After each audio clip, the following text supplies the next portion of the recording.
तो नमस्कार, प्रणाम, स्वागत बा रउआ सबके राइटर राशि अभिषेक के चैनल पर। और सब बताएं आप सब कैसन बानी। उम्मीद करते हैं रउआ सब भी बढ़िया होखब, अच्छा होखब।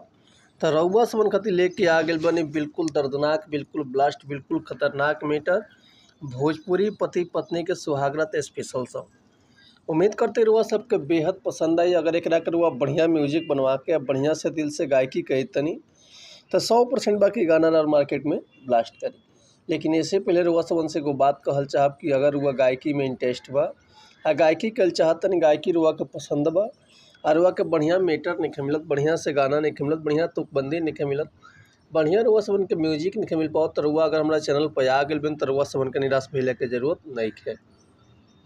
काहे से कि रउआ सबन खातिर हम हर एक प्रकार के सॉन्ग लिखिले, हिंदी होके चाहे भोजपुरी होके, चाहे रउआ कोनो भी ट्रैक पर भोजपुरी गाना लिखवा सकिले, चाहे नया कॉम्पोजिशन गाना लिखवा सकिले, लव सॉन्ग, ऑर्केस्ट्रा सॉन्ग, बेवफाई सॉन्ग, पूर्वी, निर्गुण, भजन, लोकगीत, लयदारी, रंगदारी, जातिवाद सॉन्ग, सैड सॉन्ग, चाहे वो अपना मनपसंद के कोनो भी म्यूजिक बनवा सकिले, चाहे गाना लिखवा सकिले, वो बिल्कुल उचित चार्ज पर।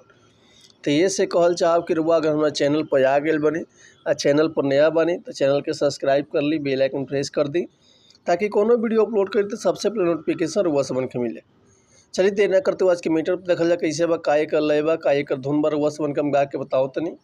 उम्मीद करती रउआ सबके बेहद पसंद आई। तो चलिए देखिए आज की गाना कैसे बा। एक औरत अपना पति से पहला रात में कुछ निहोरा करती है, कैसे का कहतिया कि छोड़ी न हाथ पिया बात हमर मानी, रउआ के छोड़ नहीं जात कोही बानी, कि छोड़ी न हाथ पिया बात हमर मानी, रउआ के छोड़ के ना जात कोही बानी, झूठो के सटीले हमरा जरी ए राजा, 4 दिन सबर रहुआ कोरी ए राजा, लहंगा में बावे गड़बड़ी ए राजा, 4 दिन सबर रहुआ कोरी,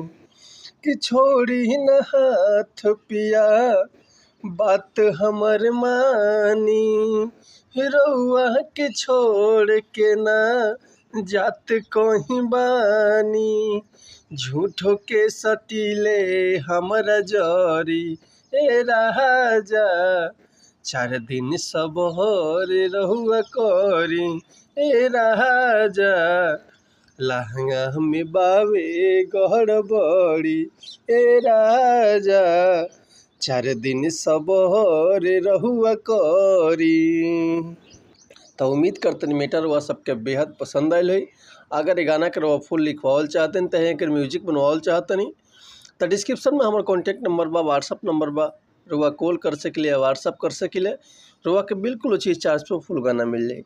लेकिन एक और बात रउआ सबसे कहल चाहब कि अगर हमारे गाँव में कोनो मिस्टेक होता तो भैया एक खातिर क्षमा चाहब। ऐसे कि सुबह सुबह के टाइम में थोड़ा आवाज़ सही से नहीं निकलत, तो रउआ सबन से हम क्षमा चाहतनी। तो मिलता है नेक्स्ट वीडियो में कुछ नया गाना, कुछ नया धुन, कुछ नया कंपोजिशन लेके। तब तक ले रउआ सब से अनुमति चाहतनी। नमस्कार, प्रणाम, जय हिंद, जय भारत, जय भोजपुरी समाज, हर हर महादेव, जय शिव शंभु, जय माता दी।